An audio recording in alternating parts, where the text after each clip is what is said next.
Sunderland Museum, Library and Winter Gardens is a very special place in the heart of Sunderland that is much loved by local people and visitors to the city.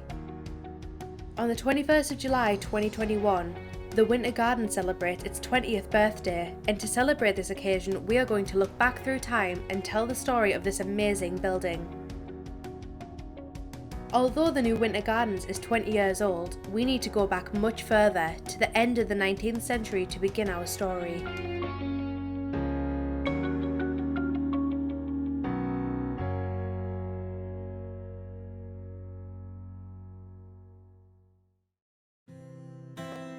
The original Winter Gardens was built in 1879 on the south side of the museum.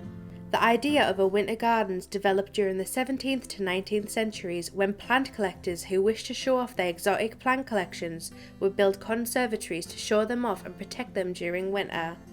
In 1855, local philanthropist and writer Edward Backhouse proposed building a crystal palace in Mowbray Park on the top of Building Hill, but nothing came of the plans.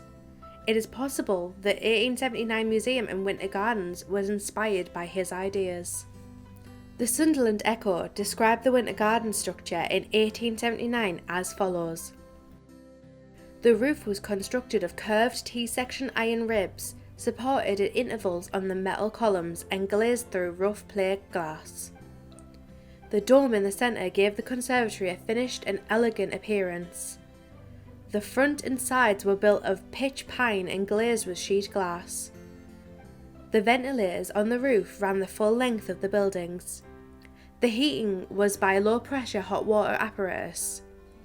On the floor of the conservatory, beds were laid out for plants, and between these were footpaths. Under the footpaths, which were of iron grating, was the heating apparatus. Under the dome was a small pond for goldfish, with an ornamental fountain in the centre. With its luxuriant plants, goldfish pond and live birds, the Winter Gardens must have been a place of wonder in its early days. There was a turquoise parrot that lived there for years that used to shout to visitors, "What time is it?" On April 16, 1941, the Winter Gardens was so severely damaged by an exploding parachute mine dropped by a German bomber that it had to be demolished. On another night, 4 incendiary bombs fell onto the museum and 4 Winter Gardens, and the janitor's wife and her 2 daughters used buckets of sand to extinguish the fires, saving the building. 23 years later, a museum extension was completed in the place of the old Winter Gardens. So what happened next?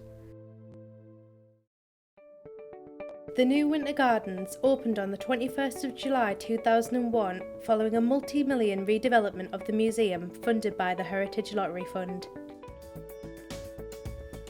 The new Winter Gardens are approximately 1/3 larger than the original Victorian Gardens. The shape of the new building is designed to allow plants to develop in their natural form and encourage the flowering of trees and shrubs all year round. The structure is 32 metres in diameter and 14 metres in height. Approximately 125 tonnes of steel and aluminium have been used to create this lightweight structure. Mainly made of glass, the building provides an ideal setting for the unusual and exotic plants, water features and treetop walkway. A highlight of the building is the William Pye water sculpture, a towering 10-metre high sculpture with rippling patterns of water flowing down its steel surface, and the koi pond containing goldfish. The gardens contains over 1,000 plants of 200 different species. There are a variety of climatic zones due to the building's geographical location and computer control systems. Planting themes include a tree fern gully and Mediterranean section.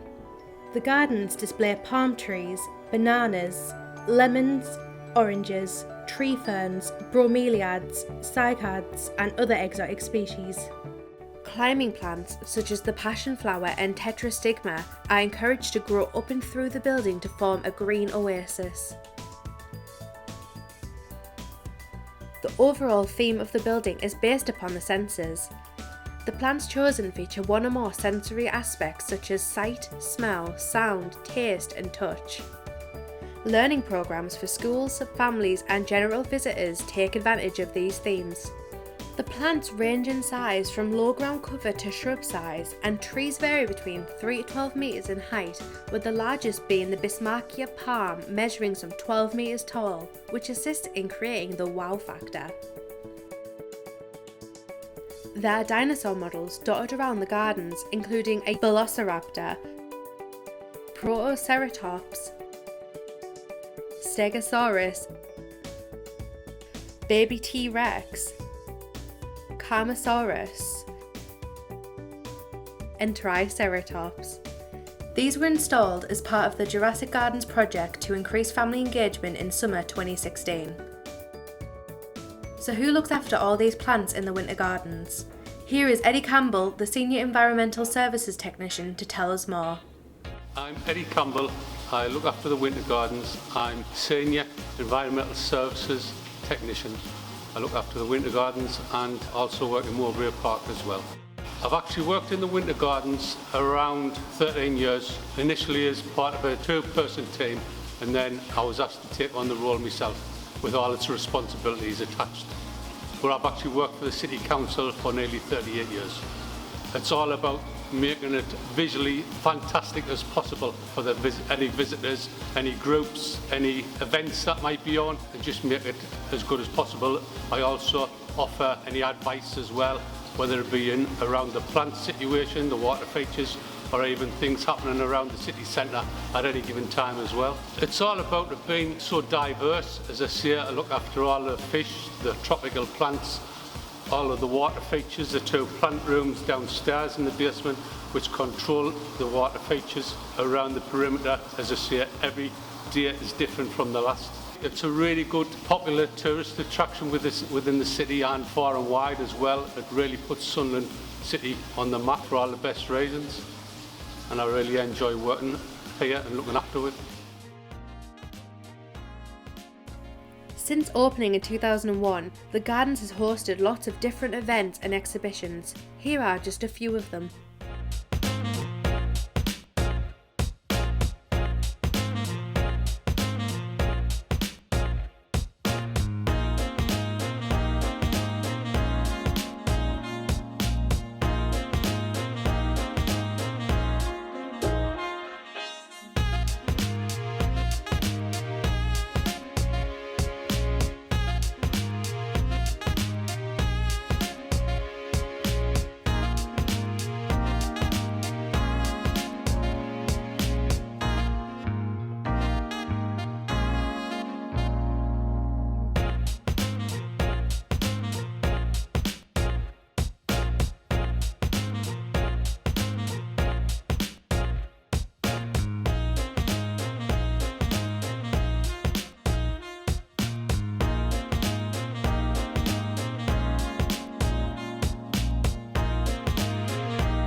Learning and Engagement Manager Jenny Lambert has worked at the museum and Winter Gardens for the past 21 years and remembers many of these special events. My name's Jenny Lambert. I'm the Public Engagement and Learning Manager for Sunderland Museum and Winter Gardens, part of Sunderland Culture. So I've worked at the Museum and Winter Gardens for 21 years, so I was actually here when the gardens was being constructed, so it was a really exciting time. And we got to see all of the steel and glass structure being made and all of the plants being brought in. They were all wrapped up in plastic and came in on forklift trucks, and then they all had to be unwrapped, so it was like getting a series of presents on your birthday. Back in 2002, it was the Golden Jubilee year for the Queen, so the Queen and Prince Philip came to visit the Winter Gardens to open it officially. So myself and the horticultural manager John Bentley were here at the time. So there was a party downstairs that showed the Queen round, and we'd done some special work with children from a local primary school, and they'd done a tropical weaving of the garden, so we showed the Queen that. But myself and John got to take His Royal Highness upstairs to see the feely pods and the different fruits and seeds that we had. So that was a really special occasion for everyone involved. So the garden's based around the senses, so the idea is it's split into different thematic and climatic zones. So on the north side of the garden it's shaded, and we've got things like the tree fern gully, which has dinosaur footprints that progress through it, and that has plants like ferns, ancient cycads and mosses, the sort of plants that dinosaurs would have eaten, the vegisaurs, when they were roaming the planet. And then the other side of the garden, we've got the south-facing side, so we've got Mediterranean plants and plants from all different countries in the southern hemisphere around the world.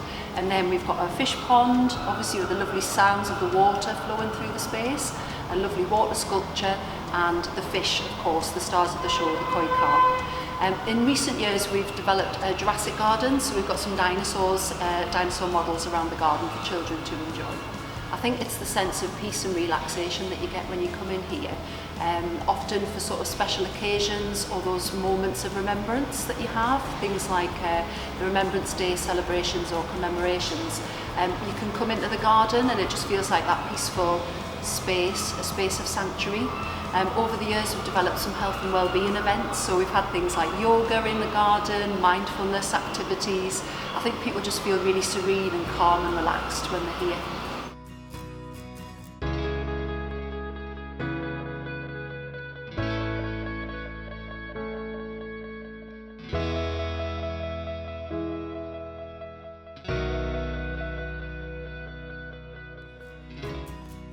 Happy birthday, Winter Gardens.